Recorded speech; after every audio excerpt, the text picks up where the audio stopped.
On your mark, get set. Let's go.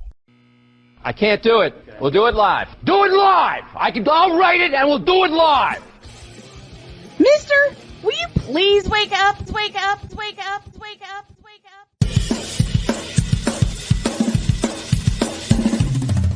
Good morning. Kevin Durant, you should have left California. This Brownsexual upset me in having to bring this teenage idiot from Wisconsin into a sports conversation. Are you really surprised that the Cowboys are giving up on Ezekiel Elliott? Whoa. Hell no! Well, no one cares about baseball. Bitch, are you for real?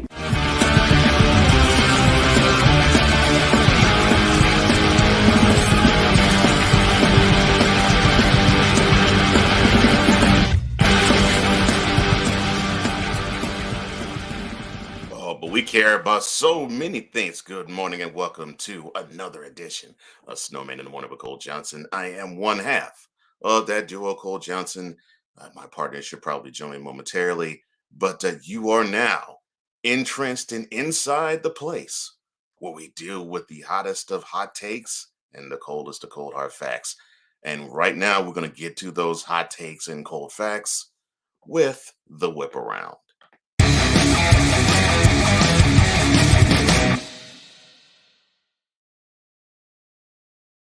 Katie Bart adored the Tampa Bay Rays have become the first team in 36 years to start an NLB season 10-0. The Tampa Bay Rays became that team with a 1-0 shutout victory over the Boston Red Sox last night. Now, the 87 Brewers and the 82 Braves also shared that mark as they actually went on to start their seasons at 13-0. The Rays are the 7th team since the 1901 season to begin the year with 10 or more wins. Now, it was a homer that happened in the third inning, which sent a full count pitch on 1 out from Craig Martin into the right field stands. Now I can just hear my mentality, brother Wise. Basically, he's just saying so many wonderful things about Boston in 2 simple words.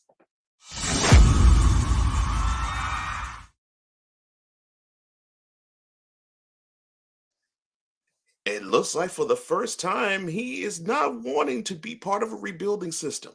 He wants to win the chip now.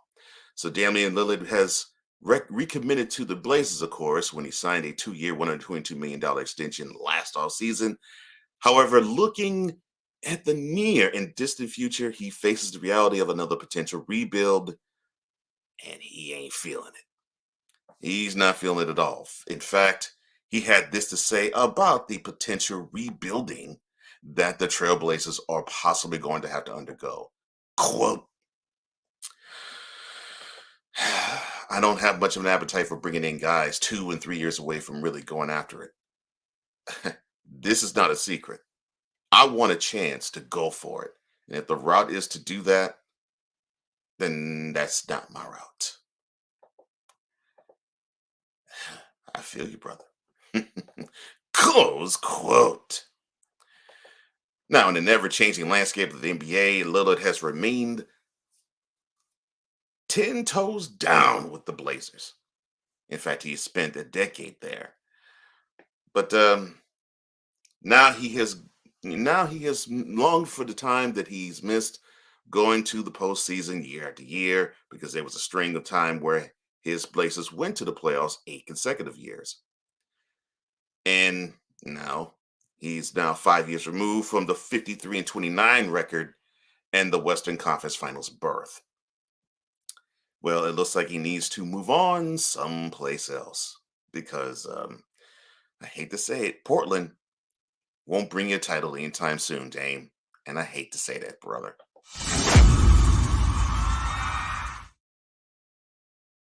The widow of Dwayne Haskins is about to file a lawsuit. Yes, Calabria Haskins has filed that suit against 14 people or entities which claimed it has contributed to her husband's death on the Florida highway almost 1 year ago to the day. Now, the wide-ranging lawsuit alleges negligence by the driver of the dump truck that struck Haskins, which was a state government entity tasked with maintaining the roadway as well, and the company which provided the rental car for Mr. Haskins. All along with it, she's planning to sue the nightclub he attended hours before the crash and other entities. Now, the lawsuit also accuses 4 other individuals of deliberately drugging Mr. Haskins to a blackmail and robbing charge in the lead up to the crash, though it does not offer additional details or evidence to support such a claim. Look, Calabria, I hate to say it this way, but I feel for you. I still feel for your loss because it should not have happened. Your husband died far too soon, and it was unfortunate. It still is unfortunate. However, I don't know if you're focused enough on the right entities to go after. Going lawsuit spraying, I'm not sure you're going to get the desired result, but hey, I might be wrong. I just hope you get some sort of closure in doing these lawsuits because that's the only thing you can actually reach for. Because unfortunately, you can't bring him back. The next best thing is to get justice for whatever happened that day, which is unfortunate, but unfortunate things happen in this world, and I hate that. But my continued condolences to you, Calabria. I hope everything goes well for you. I hope you heal as quickly as you possibly can, and I hope you can find a way to get past, because you can't get over and can't get through this. Well, I should say get through. You can't get past or get over this type of pain. So sorry for you.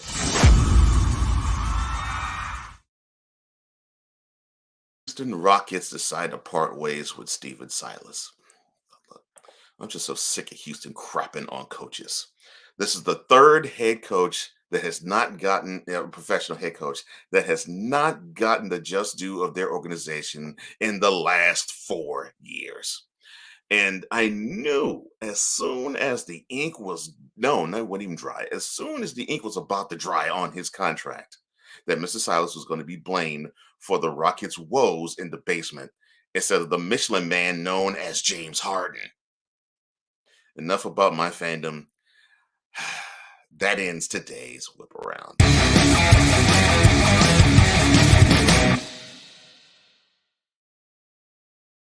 To the Fanatic Feedback Zone we go. The lifeblood of the Snowman in the morning show, Christopher Dietz. Chris Dietz of the Fifth Down Sports Show. He says, "What's up, everyone? Welcome to Play In Tuesday. Question of the day: who you got tonight? I'm going with the Heat and the Lakers." D. Scott, what's up, brother? Yo. And he says, "What's up to the Snowman and Snowman crew?" Sig Diggy says, "Good morning, good afternoon, good evening, good night." His traditional greeting to everybody. Good afternoon to you, Sig, joining us all the way from Norway. Our Scandinavian brother. A Pizzo 90, he says, "Good morning." Good morning to you, brother. I hope everything's fine with you, man. Sig Diggy also says, "Good morning, everybody." Victor Locke or VLock 83 says, "Oh, good question, Mr. Dietz," which it is. He also says, "Good morning to that man called Cole Sports." And A Pistol says, Cole Sports with a Z. VLock says, "Another banger of an episode of Mentality, and thanks to Wise for the nod." Well, hey, you gave him you gave his alter ego a label, and he's now running with it. So yeah, thank you for being a wonderful, ardent supporter of the show. It really means a lot, Victor. It really means a lot that you're a part of the Mentality family. A Pistol says, "Good morning, Deets, Dr. Scott, Sig Diggy, and of course, Fickle." Oh my goodness, what did I start? Okay, Sig Diggy says, "Breaking news. Tracy Marcus' pet walrus is in court for all the paternity suits by the Clapping Seals. This after the walrus in question received a 3rd stripe on his karate black belt." You're too much, Sick. Ryan McCarthy of No Credentials Required fame. He says, "Good morning, Snow Crew. Welcome to the Brooklyn mess, Dame Sent." You might be right on that one, Ryan. I think that's what's happening. Oh, Lord. Sick Dicky. Amber Alert. Ben Simmons was just seen in Hollywood and told by John Cena that he can't see the leader of C Nation. Oh, my goodness. He also says, "Good morning and happy Tuesday to you, Ryan." Victor says, "Good morning to A Pizzle." And another, I'll go back to this one. Victor says, "James is the in real life version of the Stay Puft Marshmallow Man." James meaning James Harden. Chris Bates, the man who joins us at the bottom of the second hour of every Friday. He says, "Good morning, Rayman, mad scientist, and to all the boys and girls in the chat. Good morning to you, legend. It is good that you are on board." And before we take our first break, I have to read this one as well from Sig Diggy. Amber Alert. Ben Simmons was just seen on the campus of LSU, where Angel Reese told him that he can't see her. Or see Shaq, for that matter. Oh, well, he can't see a bucket. That's the problem with him. All right, we're taking our first break, and when we come back, we will set the table for tonight's play-in games.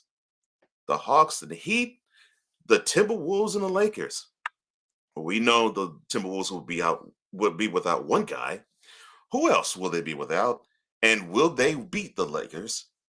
We shall see. We'll dissect a little bit of that when we return. This is Snowman in the Morning with Cole Johnson. Be right back in a flash. This is Snowman in the Morning.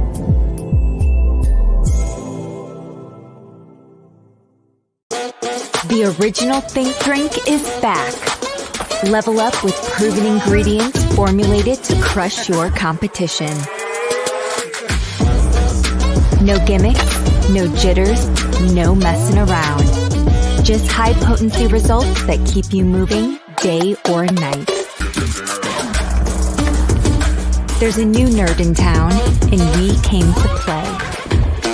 Nerd Focus. Smarter than energy. Are you waking up in the morning with a sore jaw, headaches, maybe even ringing in your ears, all because you're grinding and clenching your teeth at night?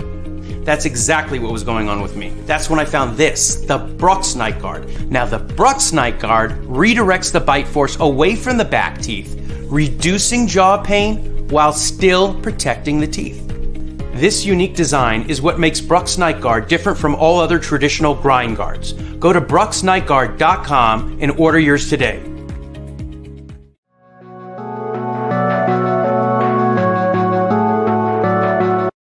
I want to do a TED Talk, but I don't have anything to talk about yet. I'm getting there. Life is for the living. We're not here that long. You can learn anything you want to learn without any money spent. What do I really enjoy? What do I really want out of life?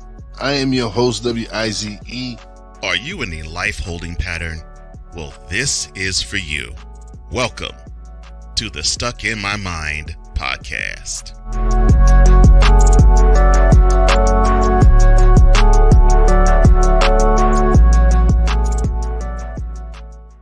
SeatGeek is the ticketing app for fans like the High Five Strangers guy. Game-winning interception. First down. Just a nice, solid tackle. If you're in arm's length, you will be swapping skin with this extrovert. You see, he knows SeatGeek got him a great deal on tickets, so he can focus on what he does best, smacking palms. SeatGeek handles the tickets to sports, concerts, and more, so fans can fan. 'Cause we take this.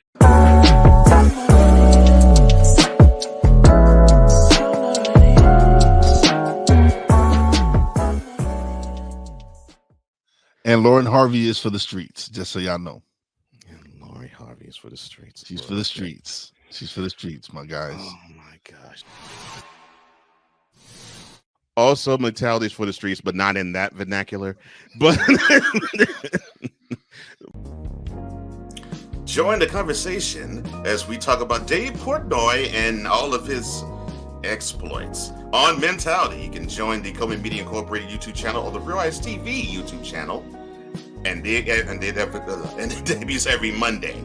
Or if you want to catch the television replay, go to the BS3 app on Roku TV every Thursday, 5 p.m. Eastern, 4 p.m. Central.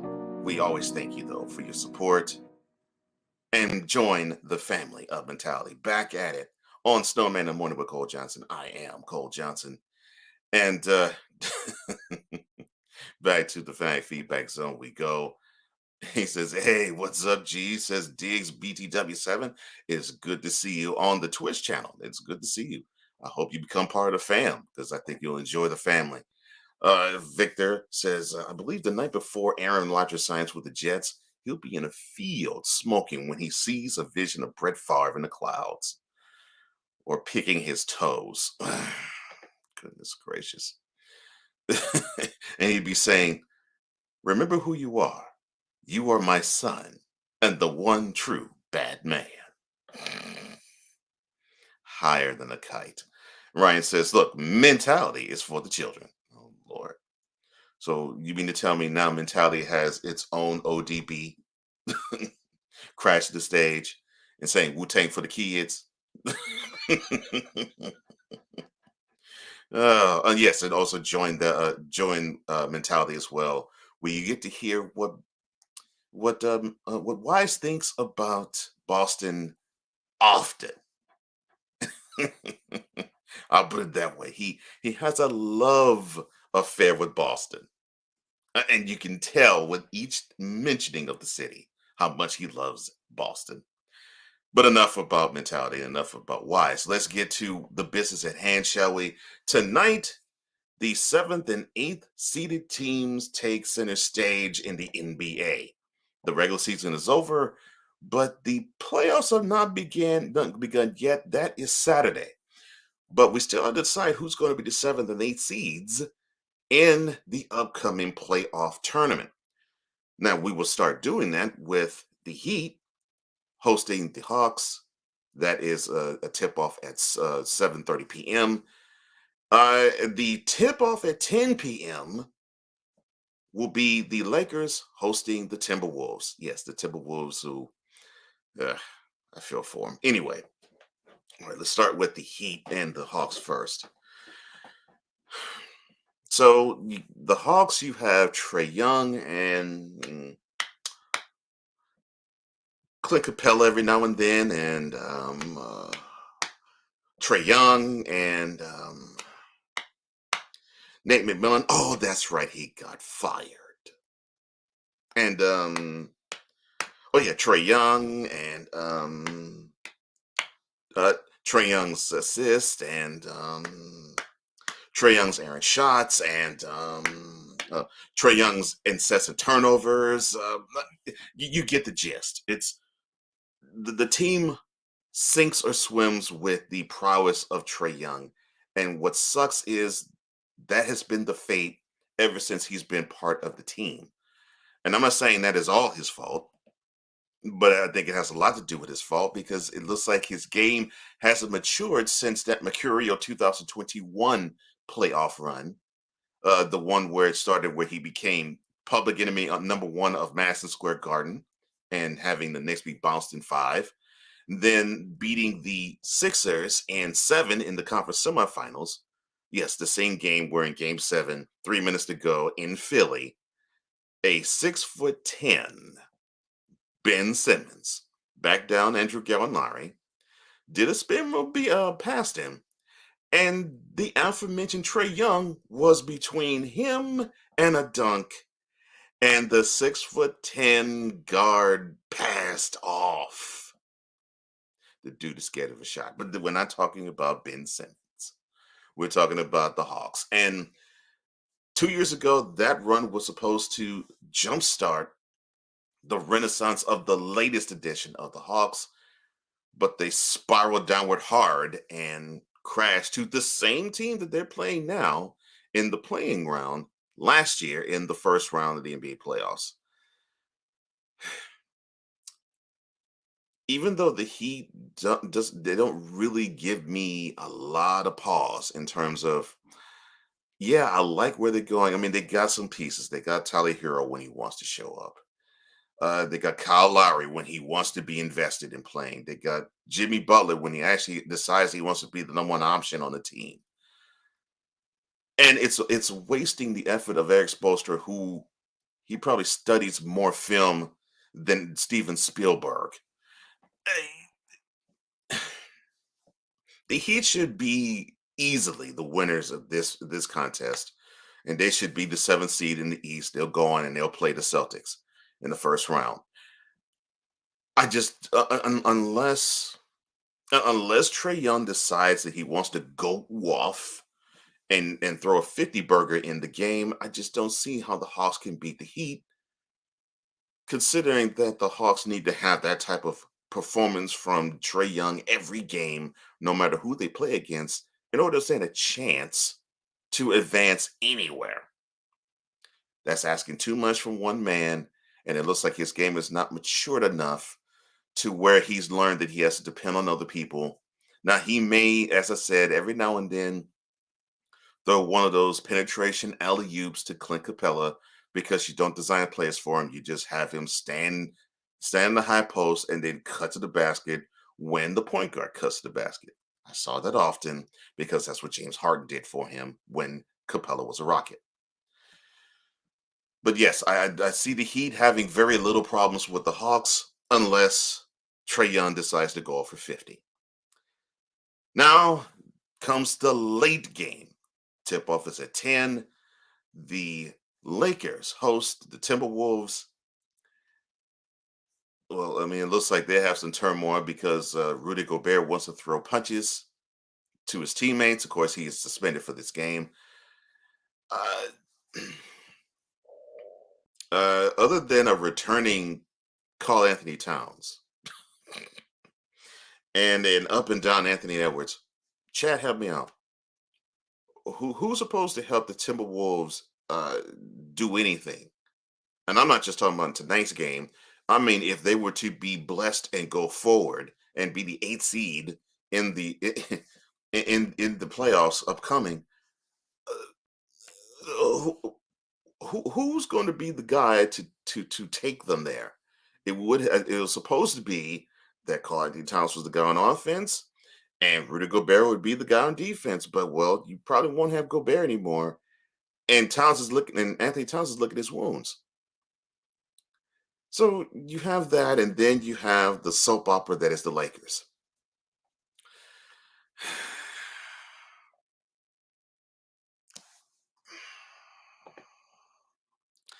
And this is for those who really believe that King is going to have his 5th championship and lead the team to his 5th Finals MVP. This moment of bronze sexual stupidity is brought to you by Hooked on Bronix.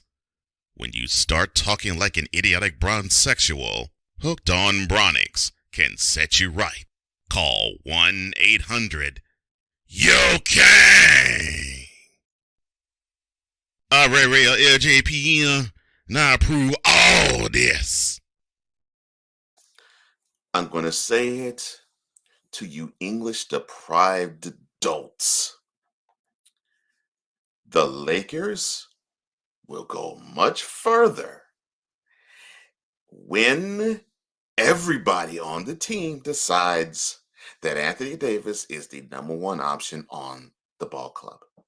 That is the only way the Lakers will advance.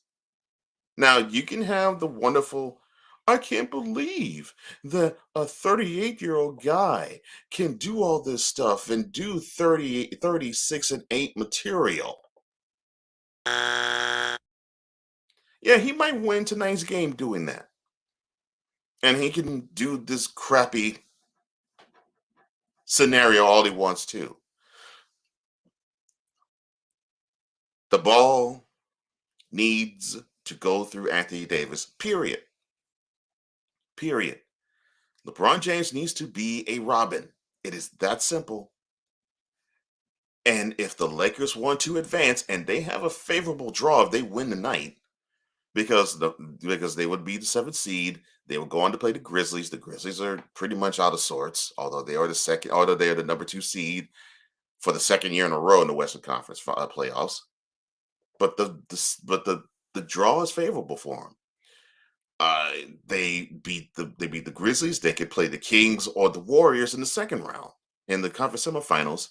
And then, of course, they advanced. They played the Nuggets, and the Nuggets, although they are the number one seed, they finished the year 53-29. So the draw is favorable, but it is only favorable if the Lakers are at home deciding that Davis is the guy that's going to bring them the chip. Why?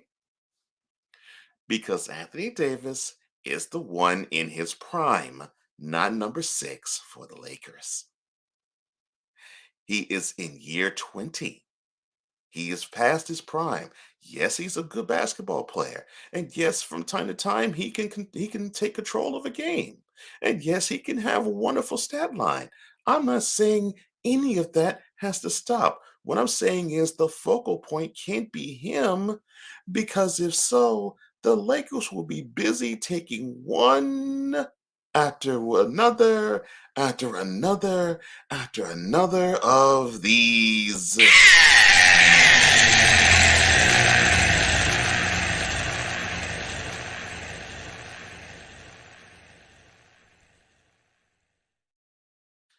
Utilize the pieces that you got. Anthony Davis is on point. You got D'Angelo Russell, who is seamlessly fit into the chemistry of the Lakers. You got Austin Reeves, who all of a sudden you discovered that he has some talent once LeBron James decided to go out with a foot injury. Decided to dance at a Kendrick Lamar concert. Anyway, you have talent. Now, you might not have depth, Lakers, but you do have talent. And it does not have to be the sun rises and sets on the man whose hairline continues to recede further and further back and currently is at the top of his forehead. The ball needs to go through Anthony Davis every single time. There is no answer for him when he plays. Name me a player who can stop Anthony Davis in his tracks. You know the name of that player is? Exactly, Keith. Nobody.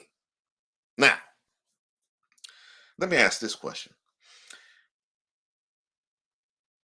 If the Lakers decide to ride the Bron train, will the Lakers advance pass around in the playoffs? Hell no. To the no, no, no. Hell to the no. Hell to the no. To the no, no, no. The Lakers should win tonight, obviously, because the Timberwolves are in such turmoil and in such disarray. It's not even funny. They don't know who the number one scorer really is going to be. Their defensive presence is gone, and he decided to be gone, and he probably is going to be gone from the team for good. And they're wandering aimlessly, and basically just like how their season was. The play-in round games, because I think this will be their first of 2, is aimless. So I think the Lakers should have an easy of a time with the Timberwolves, and they'll advance and they'll play the Grizzlies in the playoffs. Before I go to the next commercial break, I will head back to the Fanatic Feedback Zone, where Victor says about Dave Portnoy on mentality. He says Dave Portnoy got roasted bad. And he deserved to be roasted bad. Ryan says Portnoy just purchased a house by the Saratoga Horse Racetrack. We're practically neighbors now. Yeah, I wanted to discuss that, but it was just, how can I put this? But between having him call an NCAA player a classless piece of I'm sorry, I did that wrong. Besides him calling an NCAA women's player a classless piece of, and calling Colin Kaepernick an ISIS member, and not basically, and saying in a 2010 joke, quote, "I don't condone rape, but if you're a size 6 and you wear skinny jeans, you're kind of asking for rape, aren't you?" Close quote.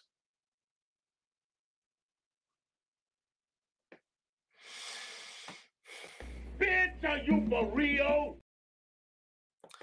The house that he bought in New York doesn't even didn't even rate for me to even comment on, because it's like, okay, this guy's a wealthy idiot. Oh, and he also likes to say the N word every chance he gets, like it's water, or like he's dating the word. Oh, and uh, Belfuboto, you wasted your time the typing. Leave, son. Leave, son. Oh, as A Epistle was saying, yeah, who believes that the Lakers will advance pass around if they focus or don't focus on Anthony Davis being the number one option? He agreed with me in saying nobody. Yes. Okay, Chris. Yes, I know. If the Timberwolves win, they get the 7th seed. Whoever wins tonight between both these games will get the 7th seed. I know that, but I just do not see the Timberwolves even coming close to sniffing a 7th seed, meaning I don't see them winning tonight because they're team in disarray. They are. I'm sorry. They are. And like I said, I don't see an answer for anybody who can stop Anthony Davis when he's healthy and he's playing. There isn't one.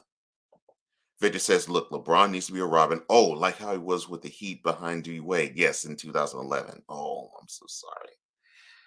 I'm sorry. I did not mean to give brown sexuals PTSD. Not bad. Sig Diggy says, Cole, do you think LeBron has the humility to play second fiddle to Anthony Davis? Bishop. Hell no. To the no, no, no. Hell to the no. Hell to the no. To the no, no, no. And it was a question for the Bishop. Six says, look, LeBron's pride, ego, and delusions of grandeur won't allow him to fall back. No. And he needs to fall back. And it's not necessarily saying that his skills are diminished. It's just that there's somebody on the team where when it clicks, the whole team is better. And when he clicks, the team isn't. I mean, he could give you window dressing points, but the points that matter and the fact that he can generate offense for other people. I mean, people can say, well, I mean, LeBron, I mean, he's giving you 10,000 dimes. How can you not involve with the people? When you dribble the clock and the clock showed 24 when he had the ball and the shot clock then shows it's 4. How is that involving other people when the ball is in his hands for most of the possession? Chris says, look, I detest this Batman and Robin analogy. Look, A, Batman trains Robin to be his accomplice. B, there are many different Robins, and the most prominent go on to be better elsewhere or die. Then it applies. LeBron needs to be a Robin. Because after he is useful in here, his career needs to die. Perfect. Thank you. Thank you, Chris. We're here. I love it. Six says, here's a thought. What are the Lakers to do if Anthony Davis gets injured?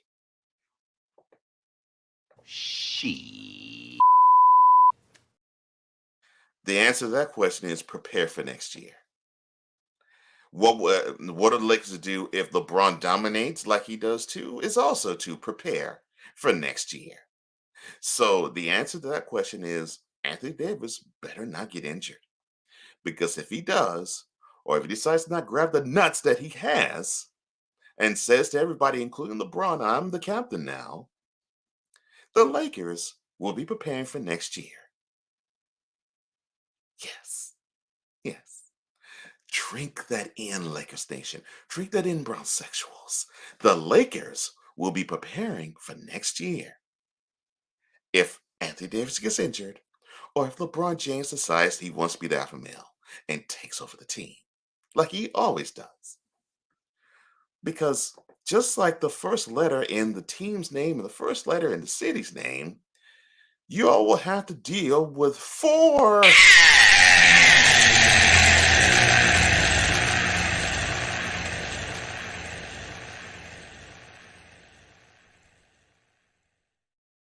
in a series. Can't do it. I'm so sorry. Victor says, so who wins the 50-yard dash of receding hairlines? Braun or Stephen A. Smith? That's a good question. D says, look, Dick Grayson, Nightwing. Tim Drake, dead. Jason Todd becomes Red Hood. The only true Robin is Damian Wayne, and he's Bruce's son. I will take the Tim Drake option for LeBron, Alex. Dead. Oh, here's a related question, Victor. Whose hairline will test positive for Rogaine before and after that race by the USADA, or the USA Drug Administration?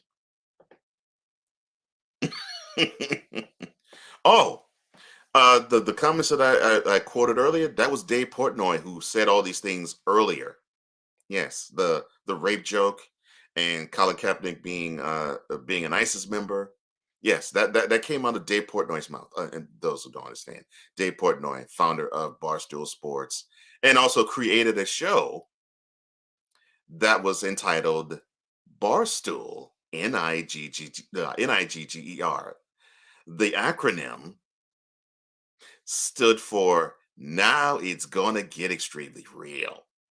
That is Dave Portnoy, the wealthy multi-billionaire that does not deserve anybody's time, but deserves to be shut up.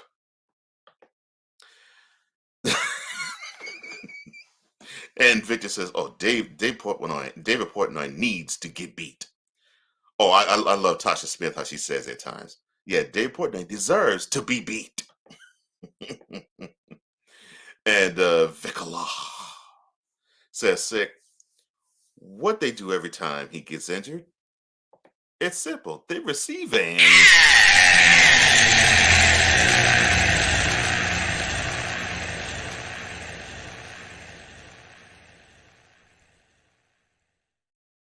But thanks to you out there, you all don't receive L's. Thank you to the Fan Feedback Zone.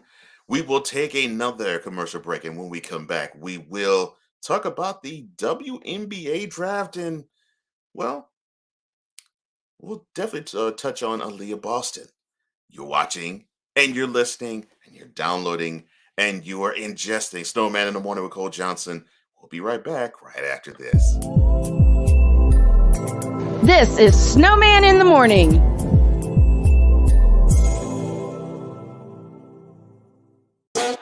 The original Think Drink is back. Level up with proven ingredients formulated to crush your competition.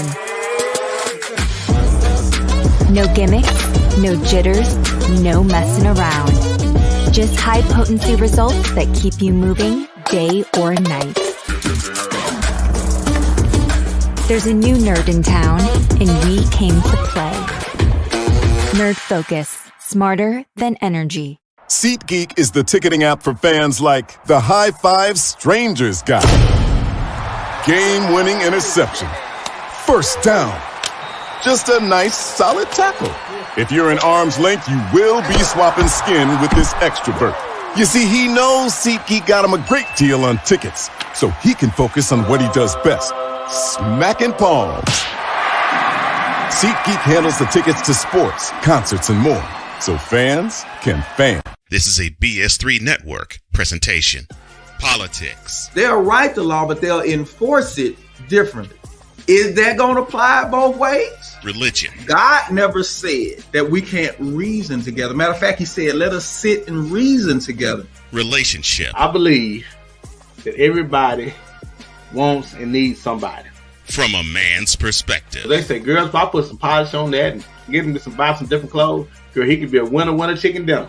Join the thought engineer. There's nothing wrong with me developing my piece and you developing your piece, but understand the goal is to come together. And comedian John Yogi. Negro, I don't need you putting on no chapstick up there in the pulpit. You do that over there in your chair. Get ready for Man Talk Monday. Woo! Live every Monday at 7 p.m. Central.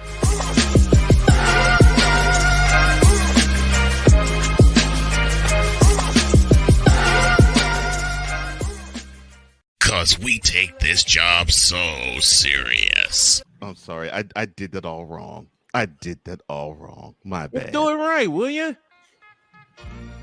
Oh, God. Brother guest, I'm so glad, Ryan, that you here on Coffee with McCarthy. I love you. Oh, Lord, you beat me to it. What in the all types of blue hell? This is Snowman in the Morning with Cole Johnson.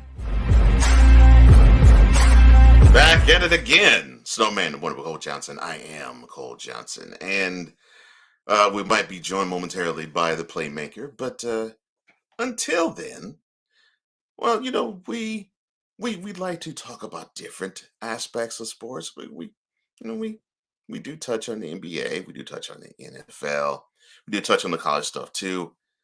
We touch on Major League Baseball. Let's dive a little bit into the National Hockey League. Now, close to my heart, because I worked with a manager and a coworker for 2+ years, was the heart of a rivalry in Maryland. The other resided in Pennsylvania, near to Pittsburgh, which would mean one is a Penguins fan, the other is a Capitals fan. Both aren't making the playoffs this year. And because of that, my heart is aflutter. My heart is full of joy because it was getting sickening to hear them talk trash to one another. So I was prepared to just throw fireworks in the offing, but I'll do this instead.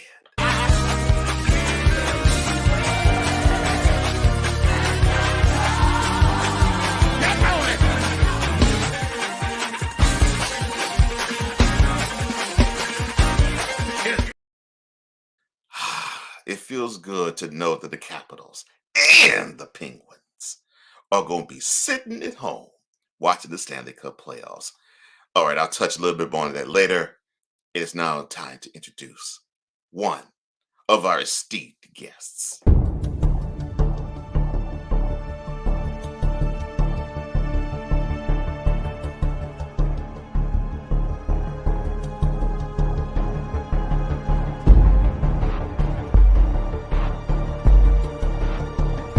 Now, forgive me not knowing the brother. You got your mic black. I don't know who the hell you are. It's like you're in the broadcasting witness protection program.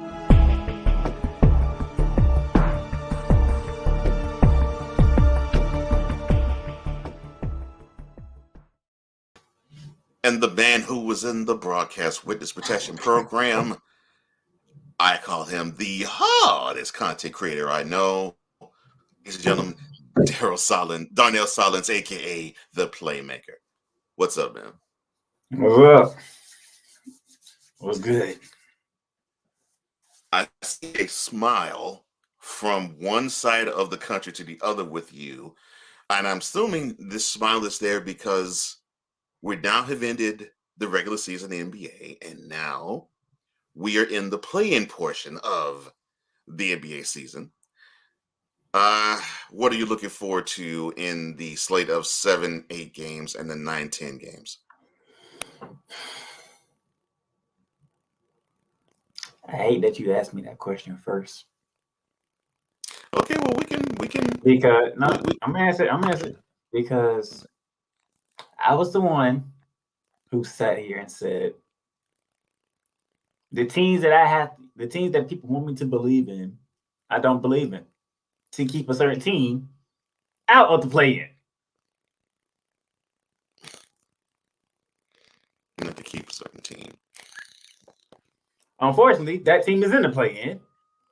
And unfortunately, that team is playing the idiotic team of the week for the 7th seed.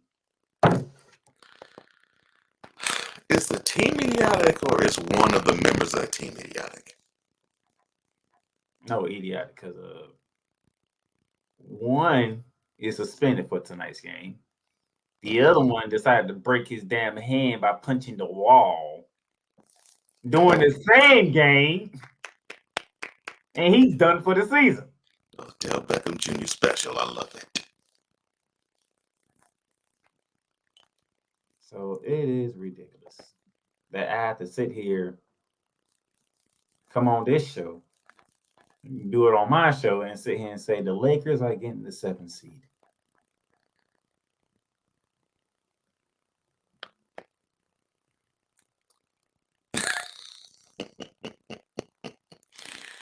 But you sound pained that you have to deal with the fact that the Lakers are possibly going to have a bye into the playoffs. Unless Anthony Edwards go for a ridiculous, stupid game. Yeah, let's get to that for a second. What happened to the promise that was Anthony Edwards in last year's playoffs when he showed that he could do some things against the Grizzlies last year in the first round? And like we see bits and pieces of that this year, but it wasn't in full. Wow. Well, that's because you're talking about a guy who had to play without Karl Anthony Towns for damn near most of the year. Yeah. Nobody's afraid of Rudy Gobert. Well, offensively they aren't. Who was on the team you're afraid of? Nobody. Oh, I'm so sorry. Doggone it, playmaker. You should have said me correctly. Who is scared of anybody on the Timberwolves?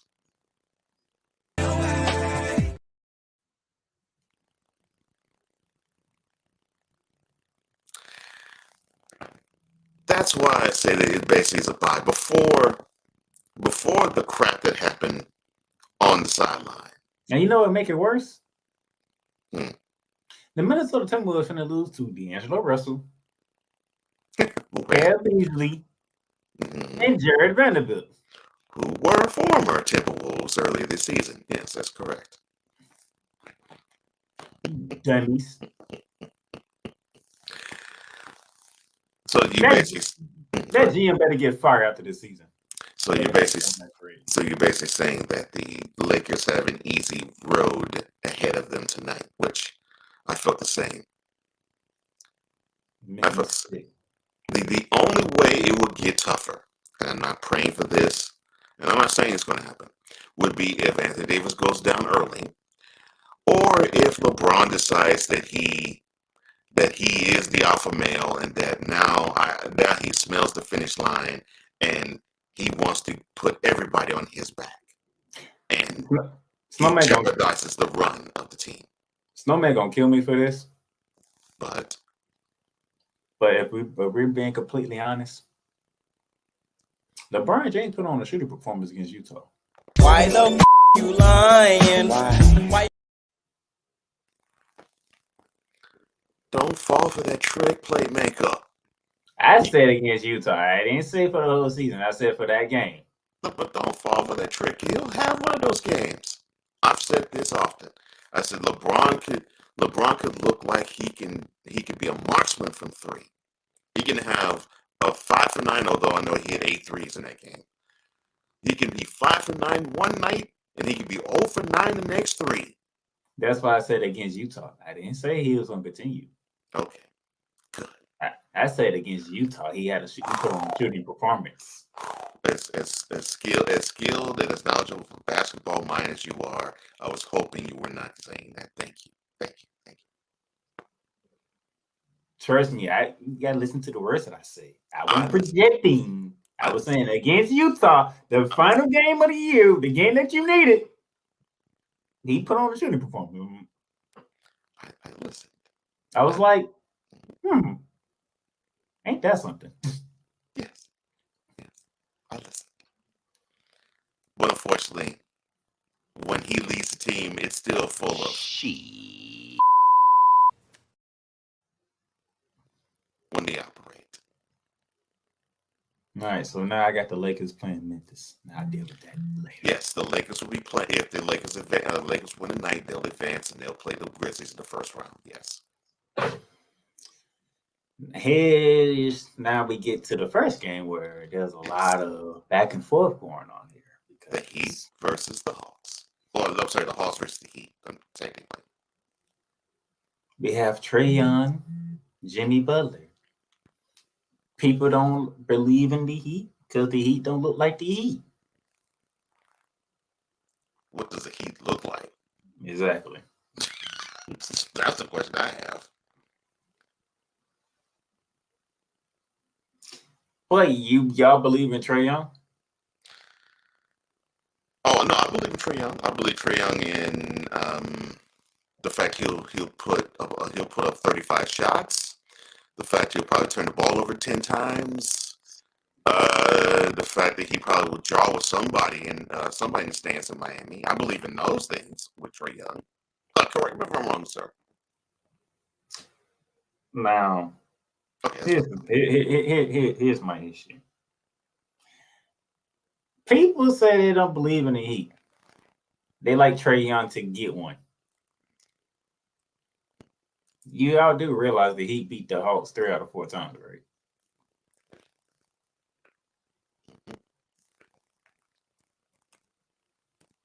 And the only time the Hawks won was in Atlanta. And that was one of 2 games in Atlanta. And did y'all forget when it comes to the Atlanta Hawks, Trae Young hates playing the Heat? Well, we saw that in last year's first round. I mean, Trae Young struggled mightily against the Heat then. Trae Young hates playing against Miami. Because they lock him down. All those crazy shots that y'all be looking for Trae Young to hit, he don't hit them against Miami.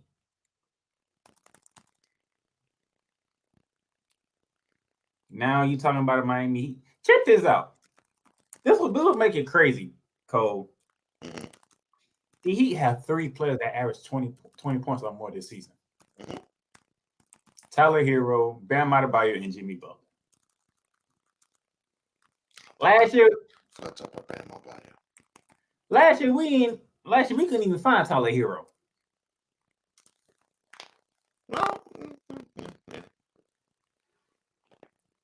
Bam up his average to 20? Well, Bam always had effort. It was just a matter of putting it all together.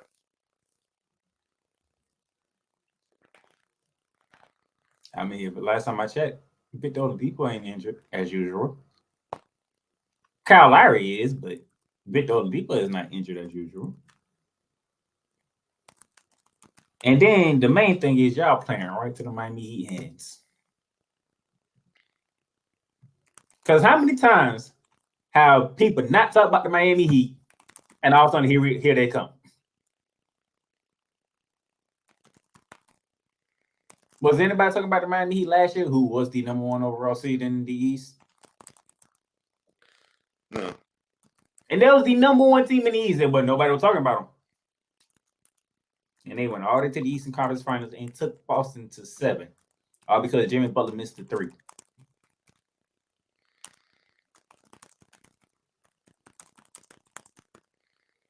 I got Miami. In which Boston gonna hate me for that because they will be facing Miami in the first round. I mean, I'm taking both home teams tonight.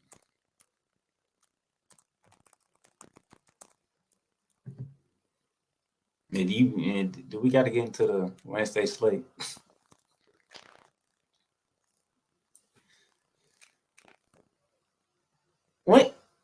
Wednesday. Tomorrow is this. Ugh. Oh, you want to talk about the 9 and the 10s? Not really. Okay. Not figured. Toronto's gonna kick the Bulls out of Canada. Oh Lord, don't disappoint, Snowman. You want to be honest, or do you want me to play favorites? No, because I'd wear out the why the F you line if you play favorites. Toronto's going to kick the Bulls out of Canada. I'm sorry, Snowman, but not kick them out the country. That's cool. They're going to kick them out the country. They're going to tell them to take y'all butts to Cancun and figure out what y'all going to do with DeMar DeRozan and Zach LaVine.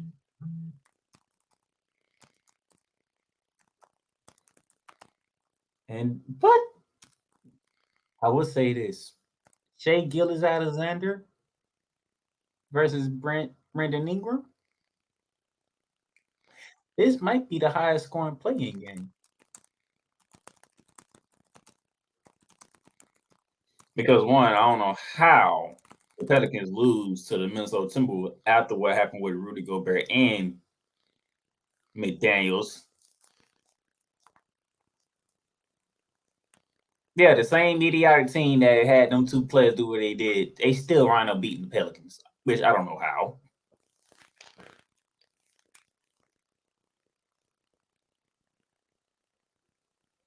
You like you got something you want to say? No. Go ahead, sir. But I will. But speaking of the Pelicans, you will have something when I say this name, Zion Williamson. Okay. Well, yeah, I do have something to say now. But go ahead. I'm sorry. Go ahead. Son, there's no reason for you to have an injury that is only supposed to take you 3 weeks to heal, and it has taken you 3 months. That doesn't make sense at all to me. It is now this will probably make Snowman smile when I say this. You are now entering Greg Oden territory. You are now entering injury bust territory.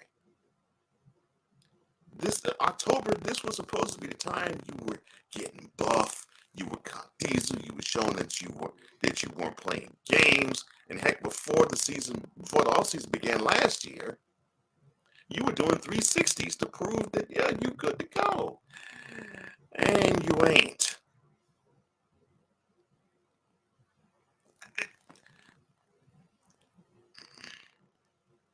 This team is now in limbo because of your behind. And now they have good pieces. Brandon Ingram, CJ McCollum, heck, even Jose Alvarado. They got some good pieces. But you're supposed to be the centerpiece. How can they go forward if you want to always recede? You got injured the day after New Year's. It is April 11, and you're not even going to be playing in the play-in.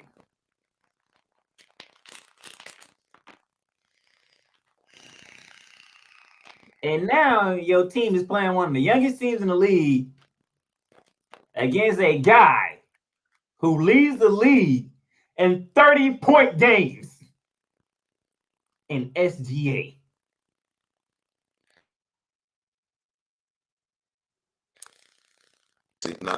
Pleasant surprises in the league this year. Him.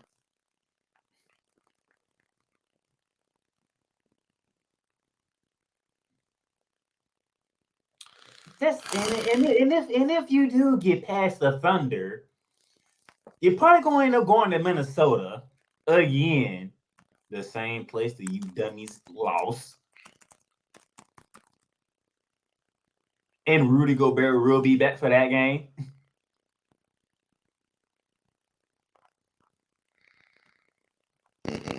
And if you ain't going to be ready for tomorrow, you ain't no way you're going to be ready for Friday.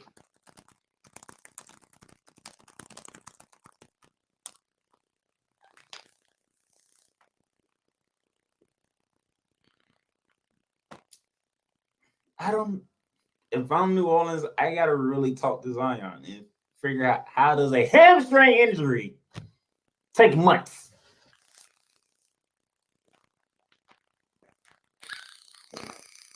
I can see if you stepped on the court and it didn't work. Then I say you came back and the hamstring still ain't right. We ain't seen you on the court since January 2nd. Matter of fact, I don't even think you practiced since January 2nd. Oh, man.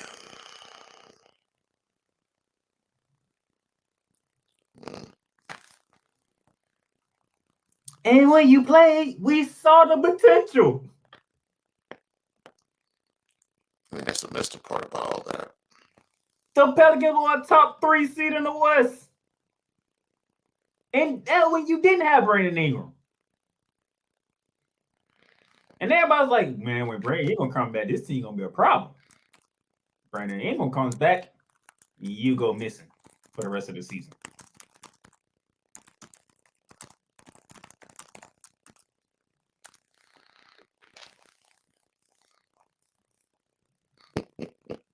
I feel for the Pelican fans, man.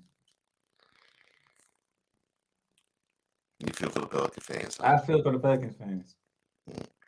They're like, we just cannot get the team wholesome.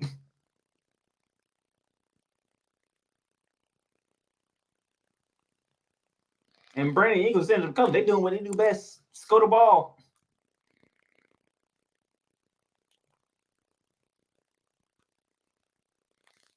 So it sounds like to me, Minnesota might grab the 8th seed anyway, and still make the playoffs, despite being idiotic.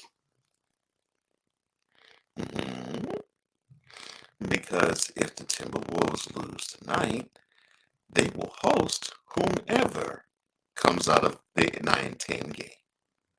So you might see somebody else be in the place of one Patrick Beverly and celebrating on the scores table the fact that Timberwolves advanced from the play-in round to the playoffs.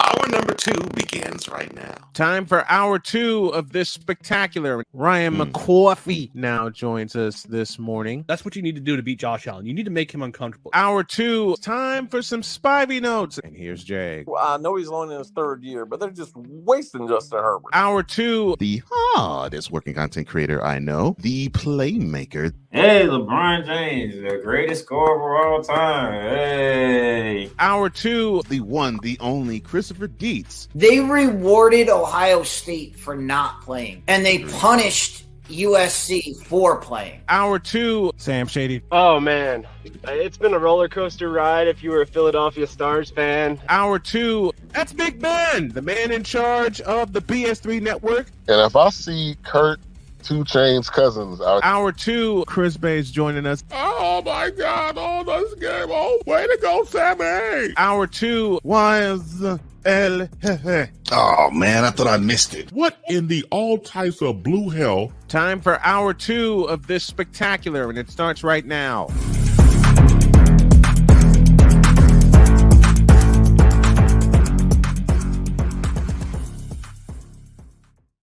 Hour number 2 of Snowman in the Morning begins, and it's here with the Playmaker.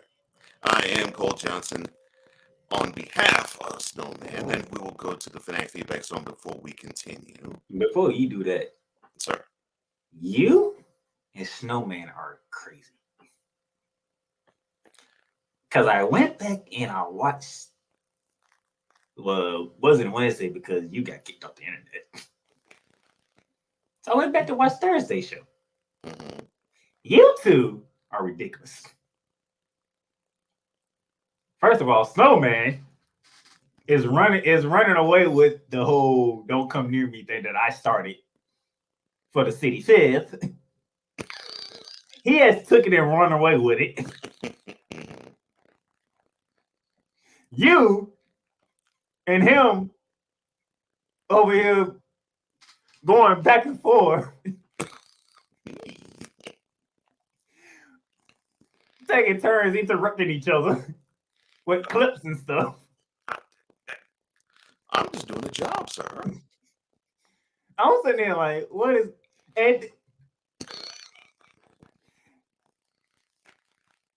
the pastor, out of all people, brought up Ray Ray.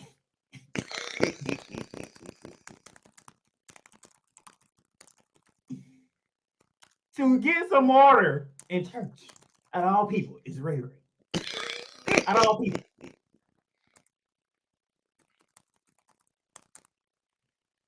It don't make no sense with y'all too.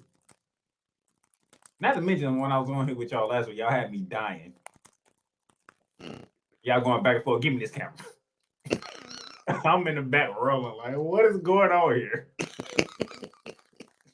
Like, why are we going back and forth with the camera? Y'all get no sense. And then I get immortalized on Friday for whatever reason. I'm like, I didn't even come up in the conversation. I wasn't even on. It's because there's such affinity for you, sir. Because they love your identity. They love theirs.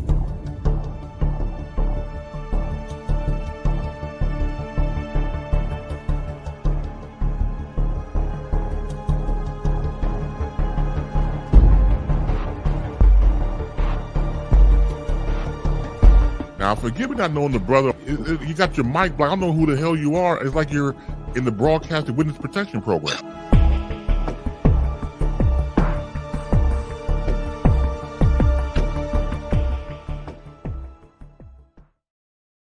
It was all because of that. Chris was saying, Chris was saying, I just don't know what the deal with the brother is. He wants to have his face high behind the camera. I don't understand it. Then, This happened 2 weeks ago. Last week, I'm sitting here like, okay, cool. He don't forget about me. I'm like, well, damn. What did I do? I'm over here like Victor. Like, what did I do? I'm in the audience. I'm in the audience this time. I'm a spectator.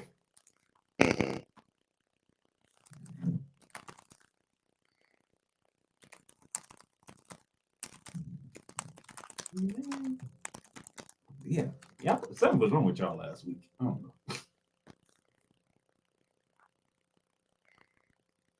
Something was wrong with us. Yes. We did not. I did not fan the flames to have Baze say anything about you. So you can't give me any blame or culpability for that. I can't for the city fifth.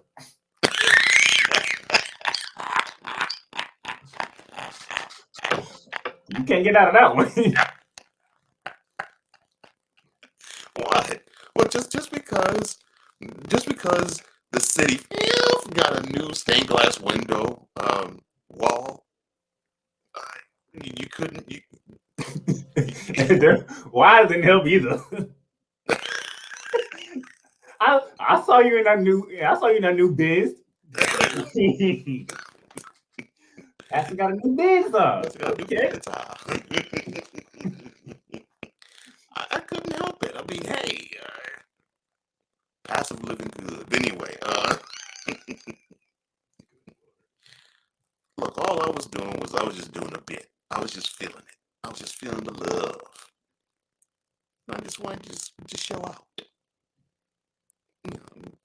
Considering that we were having wonderful times. I just felt that in my bone, in my spirit. Easter was coming on Sunday, so I figured, okay, I think it's time to dust off Pastor let's see, Right Reverend Dr. Bishop Pastor Deacon Wilson Wishes Jenkins III. Hey, it just felt right. And I thought the best thing was he invited Ray Ray up on there. It's showing that everybody can have the spotlight on them. That ain't the reason he invited Ray Ray up.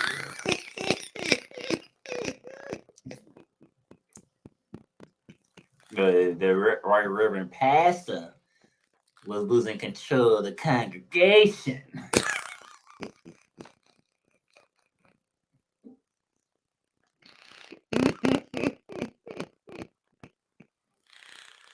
Oh Lord! And then I might have to outwardly apologize to Victor. Sir, I am so sorry that a character of mine has now immortalized you to the point where whenever your name is mentioned to me, it always has to be Vicola. I'm like, why?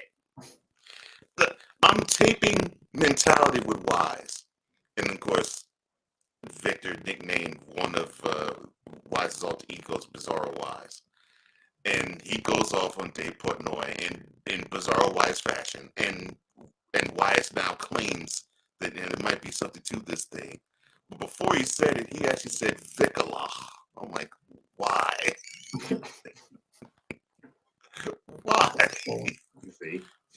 Vicala. I'm like, oh my gosh. See, it's you. You be immortalizing people. I know, man.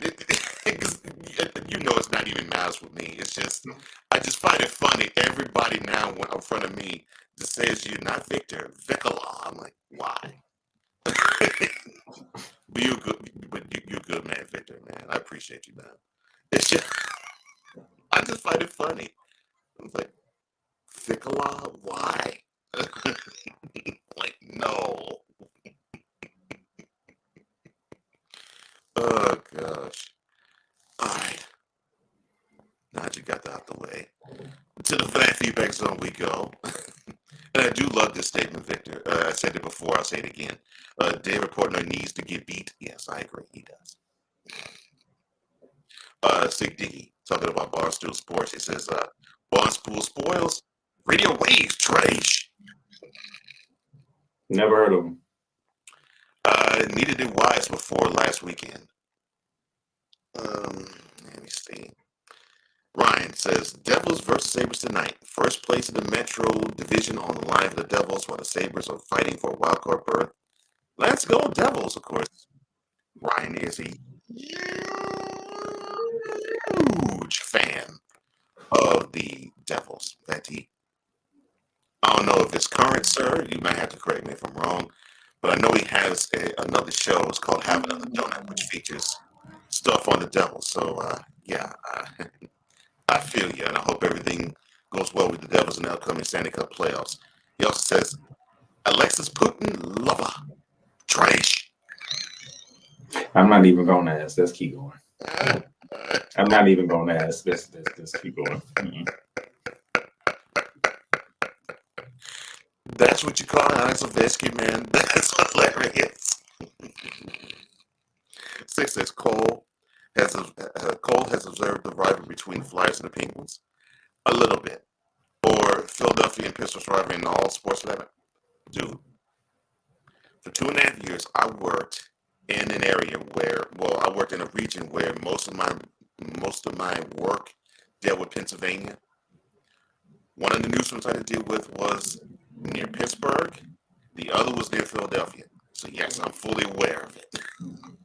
I'm fully aware that I can't really get away with saying Steelers in Eagles country and vice versa, and I can't get away with saying Flyers in Penguins country and vice versa.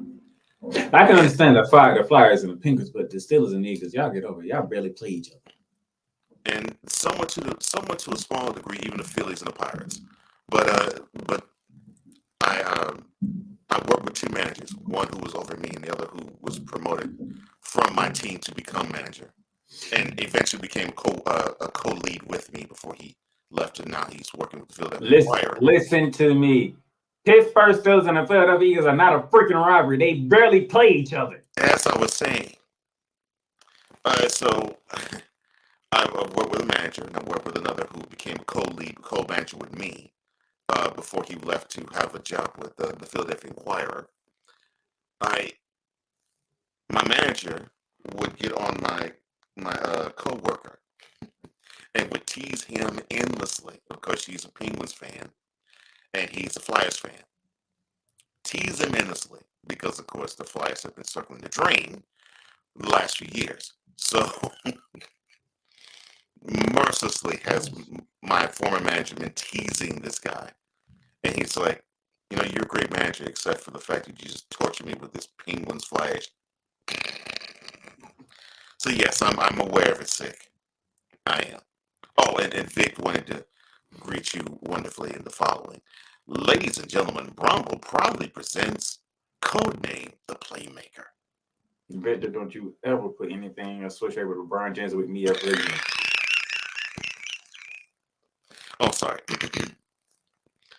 Ladies and gentlemen, Bronco proudly presents Codename the Playmaker in theaters near you. Don't you ever do that again. In association with the brand new Hooked on Bronix translation app, available on Android and iOS.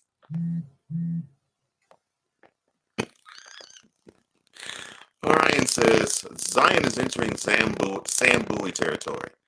He's about to board the land of misfit busts. I believe he's about to approach that Misfits. too.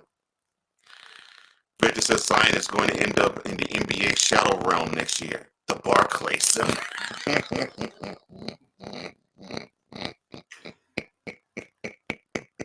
That's a good one, man. Only Victor can put Yu-Gi-Oh! And the NBA together. Not the shadow realm. Oh my God. The shadow realm. Lord have mercy. Victor, thank you, bro. I had to put that down. The Brooklyn Nets, the shadow realm. I love that. That's a keeper, bro. That's a doggone keeper. Really? Like the Nets got the 6th seed? Like, oh gosh. The Nets can't catch a break. Damn. They can't, man. They can't. It's just, oh my goodness. The shadow realm. Damn. That's a good one. Ryan says, I haven't recorded an episode of Have Another Donut in a fortnight and then some. Oh, longer than that. I'll have to record one before the playoffs begin. Okay.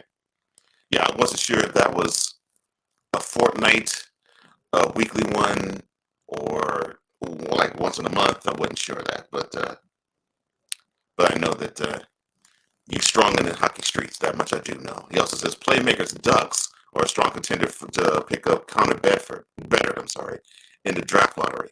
He's an exceptional talent. He's only 17. Yeah, that's another thing. Man. You all can get some good talents in hockey early. Well, Ryan, appreciate it. The problem that I have with it, you brought up the Ducks, who should not be mentioned nowhere near me right now. It shouldn't. Why? It's exactly the reason why Ryan put in the comment. Be talking about a damn draft pick when I got the Lightning getting ready to be in the playoffs. Like you in the state. Why aren't you rooting for a Floridian hockey NHL team? I do. I go for Tampa Bay. I was about to say. The Panthers, I don't too much care about the Panthers. Do you care about any team in Southern Florida? Miami Heat. The Heat. Okay. And Tampa Bay, that's about it. And the Tampa Bay Lightning, that's about it. I forgot they do. You all do consider Tampa Southern. I should mean the South Beach area. Like from Tampa all the way down to South Florida. Right. Gainesville, Orlando, Kissimmee, all that. That's Central Florida. Mm-hmm. And where I'm at, I'm part of the Northeast Florida. You're Northeast. Yeah. I'm a Ducks fan too. But I don't mention my teams that are doing terrible. I do because it feels so good to get that catharsis out of me. Like the Texans are hot garbage. The Rockets are hot garbage. See, you already touched on you already touched on the Rockets earlier in the show. I'm not gonna do it. But if I was you, they'd have been in the hot seat. Just saying. Oh, believe me. That seat would have been so hot, it would have the butt would have been imprinted charcoal. That's how peeved I am about the Rockets. It's like they steadily want to be in the top part of the draft. I'm like, you're not gonna get anything quality in the lottery. You gotta find somebody along with these young studs that you're drafting. You gotta find a free agent that is worth the time of saying, okay, I can lift you from one level to another. I will say this. Y'all better be thankful that Snowman's Bulls grabbed that final playing spot. Why? Because my Magic was making a run. I was like, if they catch them, it's gonna be some problems. Because everybody who did make it gonna catch hell for me. Now see, I'm surprised you said Heat. I know you're a Magic fan, so I was like, okay, he goes for the Heat. I didn't know that. No, you asked me, do I like any teams down south? Oh, gotcha. I like the Miami Heat. Okay. Oh, I want the Miami Heat. You know, big Dwayne Wade fans. You know how to roll with them. Yeah, Wade County. I got you, bro. Okay. Yeah, I was like, huh. Yeah, but you have some strange teams that you root for, though. If you notice, all my favorite teams got one color in it. Blue. Exactly.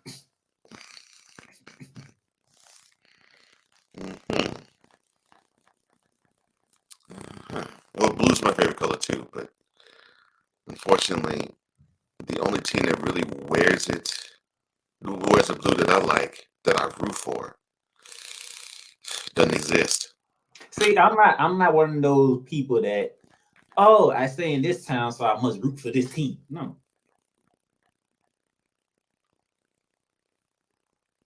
I stay in Jacksonville, but I can really, the Jaguars doesn't move me that much. Really? Yeah. No, they don't. So why did the Jaguars not move you all that much? Let's see. Keenan McCarter, what did he win the Super Bowl with? He won Super Bowl with the Bucks. Bucks, okay. Mark Brunell, he won a Super Bowl with. He won the Super Bowl with, was it the Bucks? The New Orleans Saints. The Saints. Okay, I could remember how long he was in the league. Yeah. Brian Leftwich, he won a Super Bowl with. He won a Super Bowl with the Steelers. You starting to catch my drift? Yes, I am. Fred Taylor almost won a Super Bowl with. out of all teams. Out of all. Well, that's because the Giants still stood in the way. He said almost. Jalen Ramsey won a Super Bowl with. All right, I get you. I get what you're saying. The Rams, but like everybody, it's almost everybody. Jaguars let go. They go win Super Bowl somewhere. I'm like, but just because the Jaguars are the NFL's version of the Oakland A's doesn't mean that you have to not root for them. Yeah.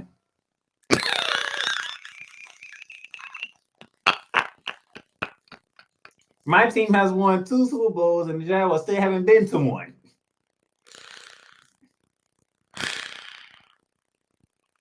The fact that you don't root for your hometown team. You can say the same thing about Cowboys Nation because all of them don't stay in goddamn Dallas. Oh, you mean like Fickle? No stranger than the teams that I root for. Cole, I'm a Cowboys fan. You live in Chicago. Yes, I know. Look at Snowman. Snowman don't root for the Bears. Yeah, I know. I know the story why he doesn't root for the Bears. I know. I was loyal to my city's teams because I really didn't give a crap about any other team but my city's. Every other team could have just gone straight to Hades. I did not care. I just wanted to see the Astros, the Rockets, and the Oilers do well, and then I moved to the city where the Oilers moved to. And you don't work for them. I won't ever bring myself to root for them. I won't ever do it. Because I got a chance to see a Titans home game, and when I went to Nissan Stadium, the place that's now called Nissan Stadium, I saw Oilers grades plastered on the stadium wall, and I'm like, they never played here. They didn't even think about playing here. You know, they were greats when I was born, or when I was a child, or before I was born. But it's like, but you plastered like Earl Campbell, Warren Moon, Elton Bethea, greats of the past that never set foot in Nashville, but they're plastered on the wall. That pretty much was the death nail of, you know what, I might reconsider rooting against the Titans. No, never will. Never will. No, sir. No, sir. No, sir. Because they are the Houston Oilers. They're the Houston Oilers until the day I die. I get it. But the franchise moves, so everything with the franchise moves with it. How can you explain the Ravens? They did exception. That's another reason why I'm a little salty about that. That's the only exception because look at the Rams.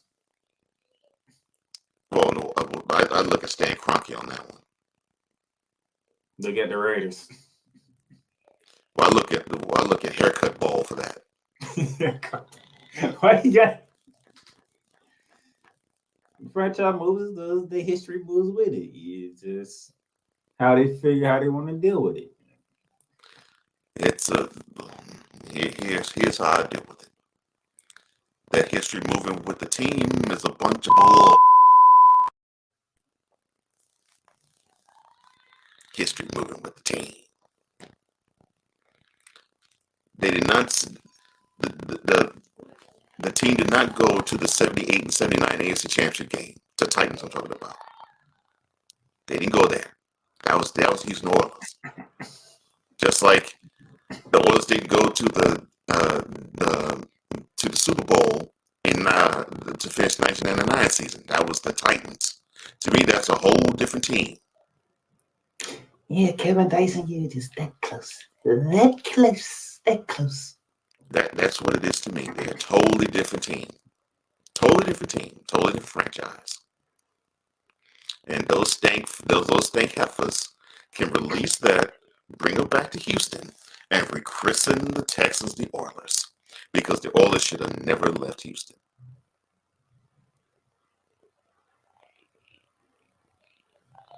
But the NFL has no balls. Hey, I felt like the Rams should never left St. Louis. Stan Kroenke. Now that upsets me. Stan Kroenke saying to St. Louis, no, we are all about being in St. Louis. We love the St. Louis community. I mean, everything about St. Louis is what we're about. We're about this community, and we will fight to stay here. After all, this is our home. Meanwhile, he's building SoFi Stadium. Sucker. That's whack. That's whack. And if I were St. Louis, I'd have the same feeling about the Rams as I would now, that I do now, about the Oilers, now Titans. I'll be like Mr. Wonderful in Shark Tank. They're dead to me. So the difference is doing some research. I was like, well, they were in LA before they were moved to St. Louis. So I think I'm about to suck this one up. Well, that may be true. That may be all true. Yes, they were in Los Angeles before they in Cleveland. But yes, they were in Los Angeles before they moved to St. Louis. Yes. So they moved back home. So I'm like, yeah. Do I really want to be upset that they moved back home? Yeah. And yeah, I do it. And yeah, Playmaker was like,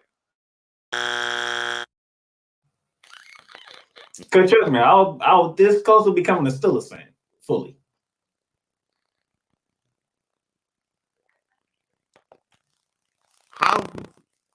Wait. How did you almost become a Steelers fan?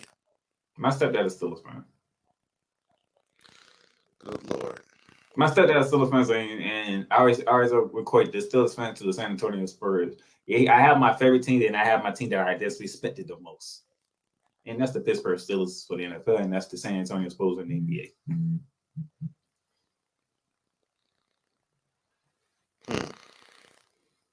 The organization that just does it by the book. Classy organization.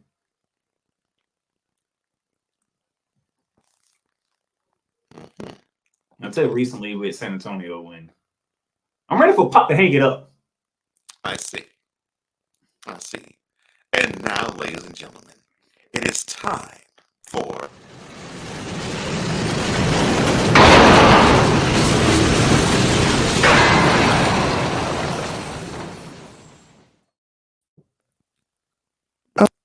the captain of Mr. Off the Rails, the founder of Snowman and the Wonderful Johnson and Snowman Multimedia, the play-by-play man of 27 years, I give to you, ladies and gentlemen, Brian Snow, aka Snowman.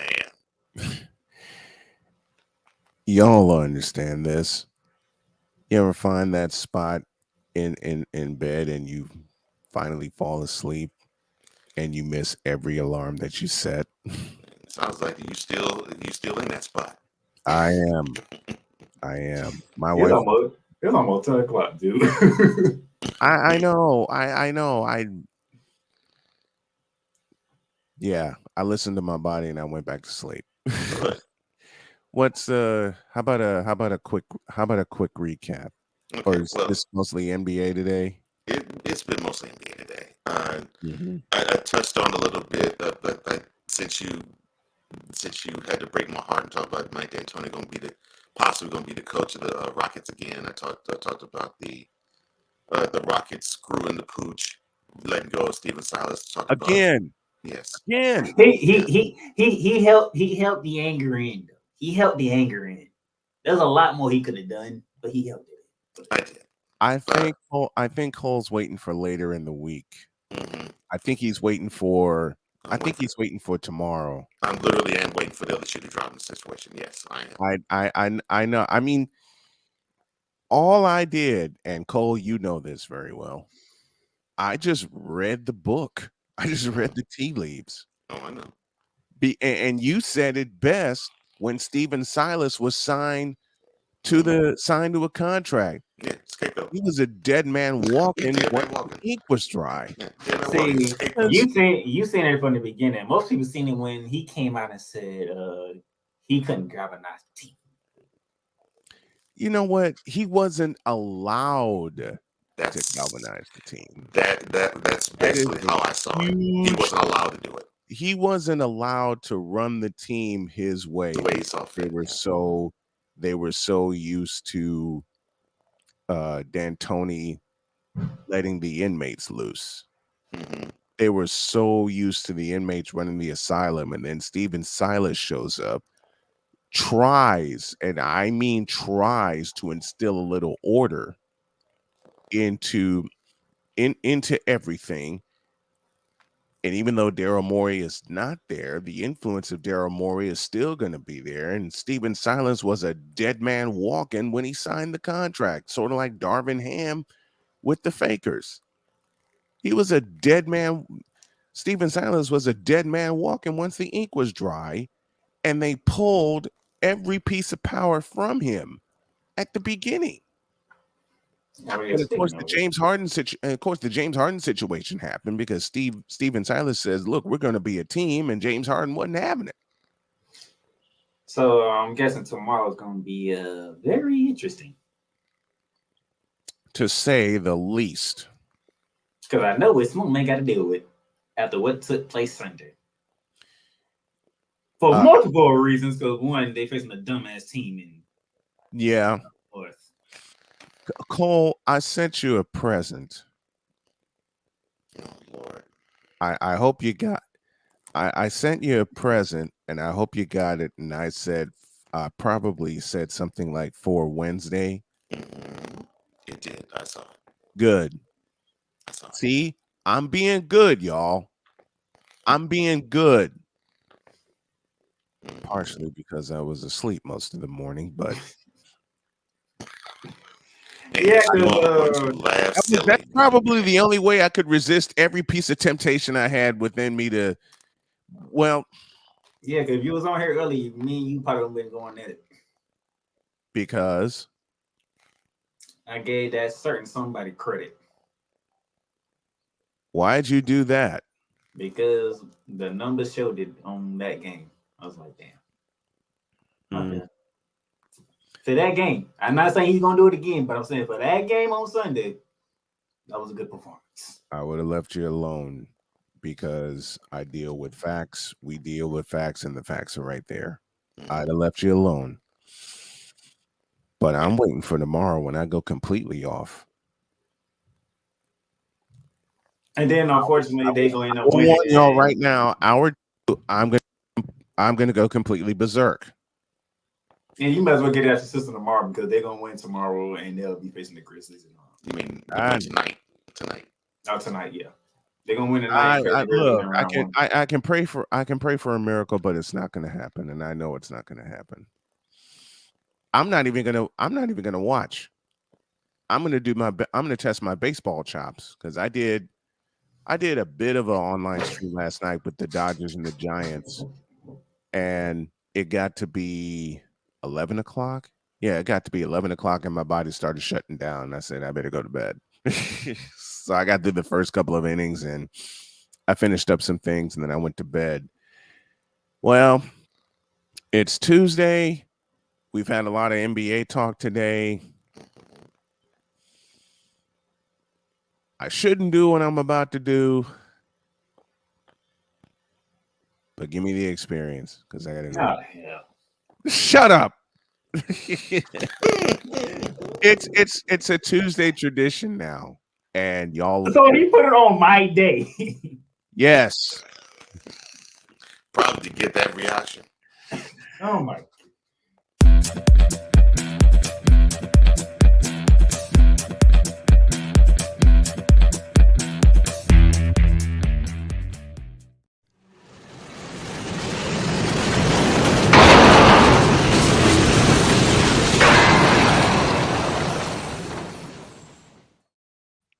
Oops.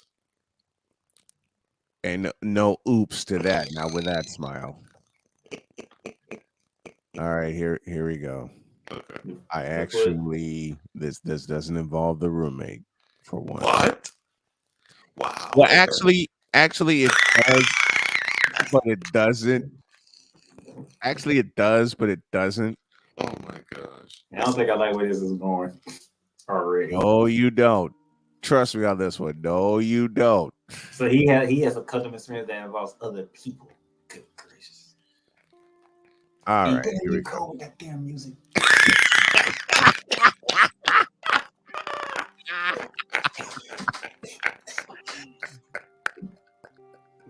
That'll probably be for T-Wolves fans tonight after they go get obliterated. All right. Lord have mercy, help me. I know the feeling. And have you help us. Shut up. And I'm not wearing my glasses for this one. Well, I actually had the unfortunate displeasure of dating a Cub fan. Oh yeah. And Playmaker just turned right around. I got invited to Raggedy Field by this person. Okay. Does Victor know this story? No, he does not. Oh wow. Victor not knowing the Cub experience story. Now this is gonna be interesting. Okay. Yeah, this is a fun one. I dated a Cub fan who invited me to Raggedy Field for a game, and I kept telling her, ain't no way I'm setting foot in Raggedy Field again. Then she tried to bribe me with food. Well, she was on the right track. I still didn't go. So I said, all right, I'm going to have a little fun. Okay. I invited her to a baseball game. So of course it was the White Sox that you invited her to, correct? Damn straight. Well, she zipped over to the south side and we went to a Sox game. And they just happened to be playing the Scrubs. Oh, good Lord. Not just so happened to be playing them. No. No. I'd ask what this is going at. This did not end well for you. No, it ended great for me. Because we had a little bet. Ooh. It was a Friday game. And God, I love that music. That music just sets the tone. Yeah, it does. We had a little bet. No comment. That makes it even better. The fact I can get Yes, that reaction the out of fact you. we can elicit that reaction from Playmaker. Yes.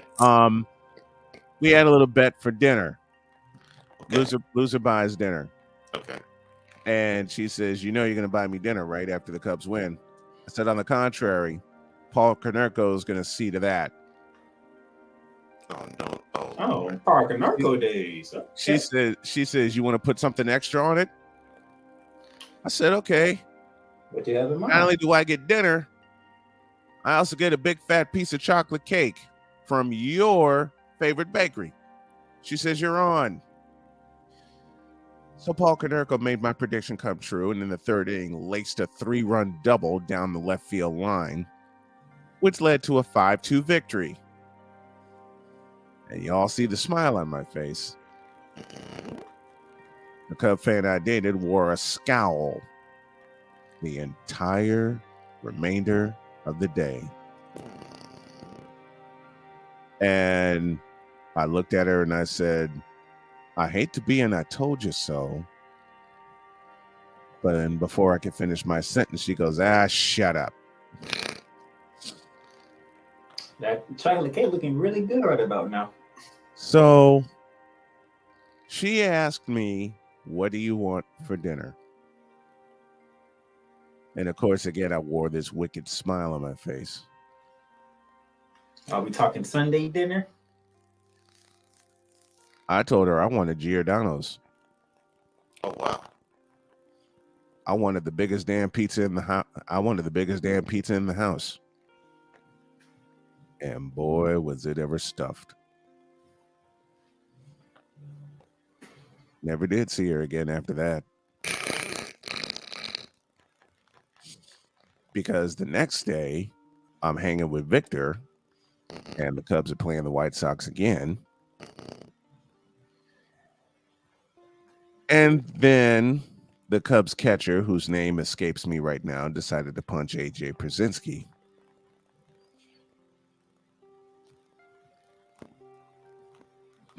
And that wasn't the best part of the game. The best part of the game was Tadahito Iguchi off of Rich Soft Toss Hill, smacking a grand slam. You were ice cold. I got more of these. And Rich Hill was a soft tosser. He's still a soft tosser, for God's sakes. Was his name Michael Bennett? That would be him. Barrett. Michael Barrett. Right.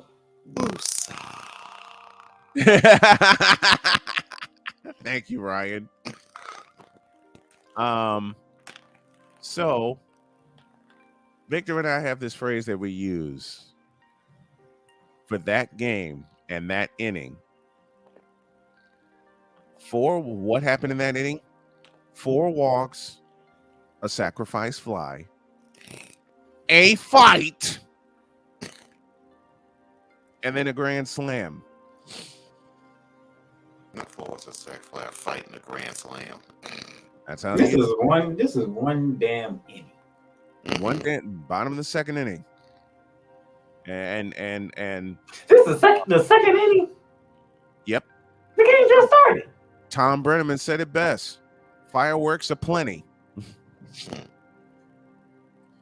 So we go down to UIC to cover a game, and there were a ton of Cub fans there.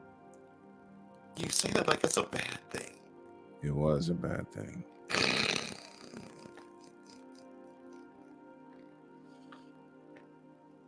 It's like you going to the summit with a lot of James Harden fans. Yeah, that is a bad thing. I rest my case. Lot of Cub blue at this baseball stadium.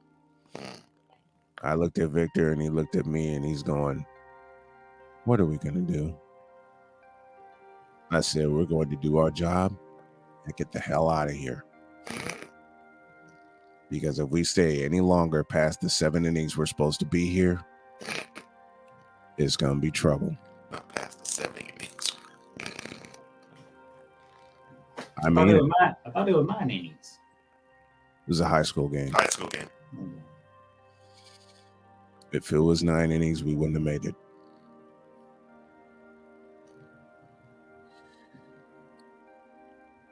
So every damn Cub fan comes in.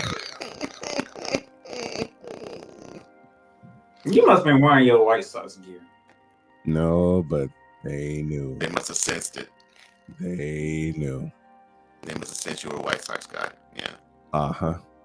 Me and Victor. Through the process of the game, every damn fan up in the booth. You cannot talk about the game today. Oh, you have a reputation. That's what it is. Means he's going to talk about it at some point. He has a reputation of talking about the White Sox. I did worse. Gloated, probably. I'm sorry. It's your story to tell. I'm sorry. I just happen to have a recorder on me. And just happen to have a soundbite of the late great Ed Farmer calling Iguchi Slam. So I plugged it into the public address system and I played it. Like you straight hating. Oh, I was straight hating that day. You a petty behind man. You know that? You're very petty. Oh, it gets better. I received a warning. I swear to God, I received a warning that the next time I play that clip, we weren't going to get any dinner. Huh? And at the time, one of the more popular places was a joint called Quiznos.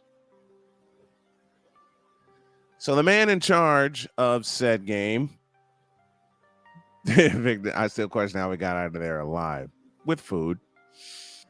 So the man in charge of the game invited us to read an ad for Quiznos. I handed the ad to Victor. I couldn't read it. I was too busy laughing. Victor read said ad and added toaster. Next thing I knew, about 10 minutes later, there were a bunch of subs in there from Quiznos. Unbeknownst to us, we landed Quiznos as a summer sponsor.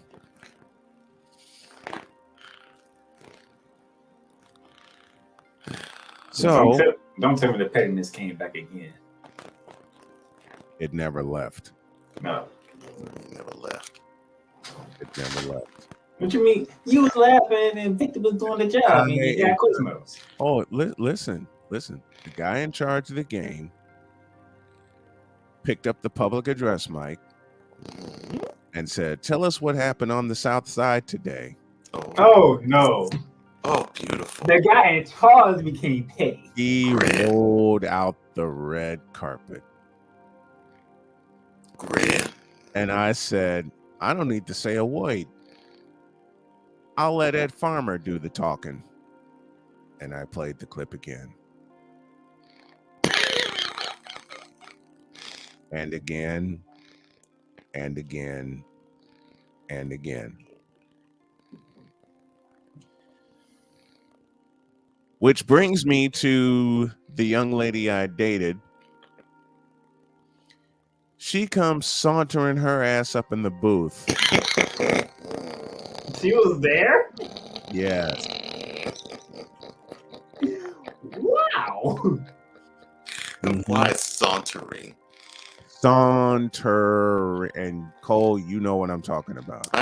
Yes, I know exactly what you're talking about. You know what I'm talking about. Mm-hmm. She was marching. I will not do a description here because I will get in trouble.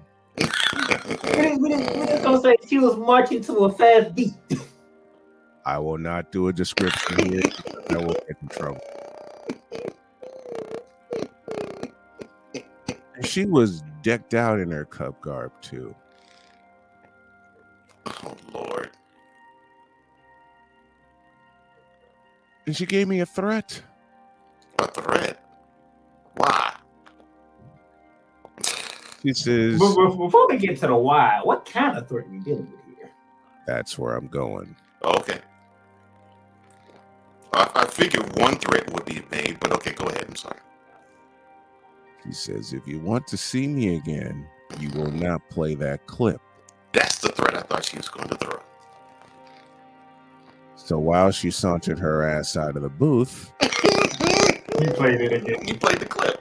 I turned the volume up and played it again. And again. Matter of fact, a break between the two games, that's all I played. Oh, wow. You was being ice cold, bro.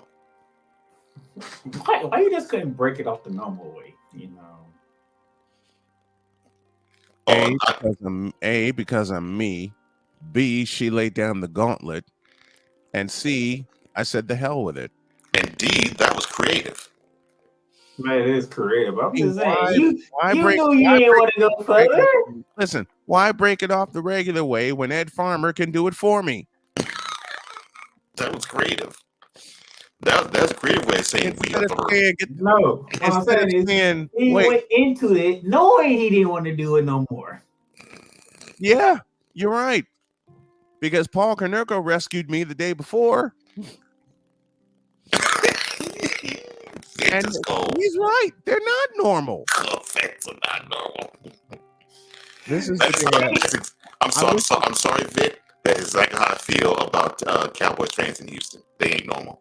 I rest my case. Here's my point. That's how I feel about Rockets fans of James Harden. The first game, Snowman knew after the game this might not work out. He still went home, went to bed, woke up, and still felt the same way. Yep. He went to do his job. Yep. And this is when the breakup happens. And do you know the best part about it? What was the best part? I walked past her, and she was scowling, and she was so mad you can see the steam coming from her ears.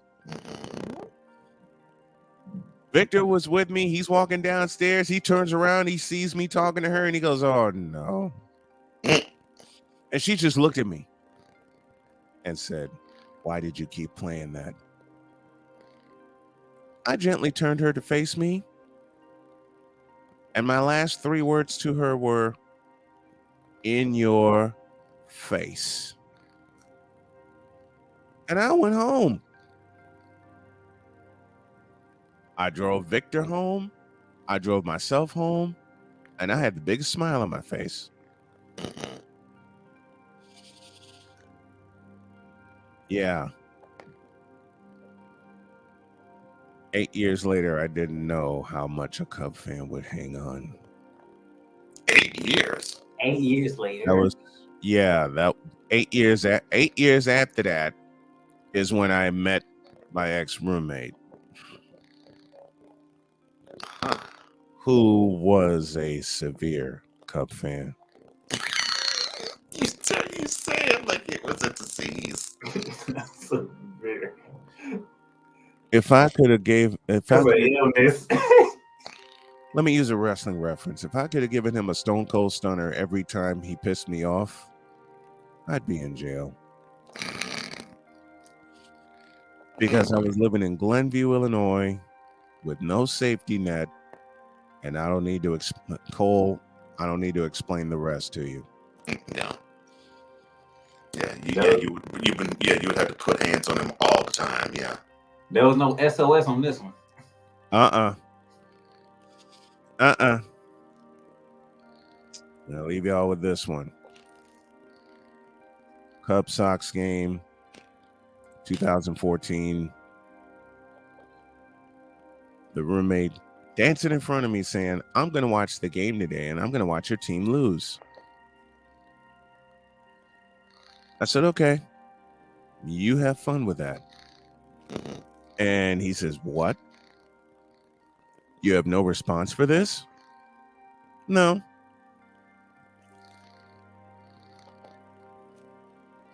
He's busy celebrating around the house today, trying to eat my food, and I socked him in the mouth. And he gets up And he says, "You didn't have to punch me, you know." Yeah, I did. Not yet, dude. He says, "Why'd you have to punch me?" For the sheer hell of it, because you pissed me off. And I'll leave y'all with this. He's celebrating getting to watch the game. I flashed a couple of tickets in his face. Because since the game was on the south side, he claimed they were fake tickets until I left. Then he shot me every text message in the book talking about, "I'll buy one of those off of you." Bitch, please. Close up the shop.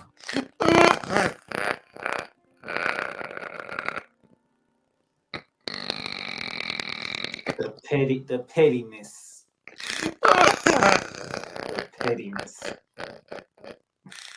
You hated that dude some severely. Goodness gracious.